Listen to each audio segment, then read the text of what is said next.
Tubewell दुरुस्तीचा खर्च, filter मीडियाचे कामाची आजवर झालेल्या कामाच्या तपशिलाची प्रत. आपण म्हटलेलं 23ला माझा पेंटच्या आंदोलनावेळेस की आम्ही ते फिल्टर मीडियाचं काम करणार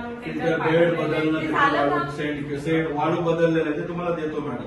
त्याच्यावर झालेला खर्च द्या, त्यांनी किती फरक पडला आपल्याला निश्चित ह्याचा फरक द्या आम्हाला. पेण शहरात मेडिकल इमर्जन्सी जाहीर करून प्रत्येक घरात त्यासाठी करदाता कुटुंबाला दररोज सोसायटीच्या गृहसंकुलांना टँकरद्वारे शुद्ध पिण्याचे पाणी देण्यात यावं आणि वैयक्तिक जार देणार असेल तर ते द्या, नाही तर आमची पाणीपट्टी माफ करा, नाहीतर आम्ही तिथनं फिल्टरचं पाणी घेतोय विकत. नाहीतर जाहीर करून टाका, जोपर्यंत योजना होत नाही तोपर्यंत पाणीपट्टी माफ. बरोबर ना?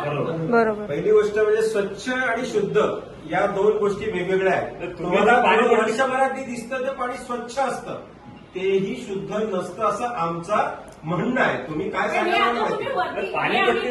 मॅडम, पाणीपट्टी जी आकारली जाते हे शुद्ध पाणी पुरवठा करण्याबाबत आकारली जाते. तुम्ही शुद्ध देत नाही, मग तुम्ही पाणीपट्टी कशाला आकारता आणि घेता? नगर परिषदेच्या आरोग्य विभागाने, आरोग्य विभागाचं कोण आहे का इथे?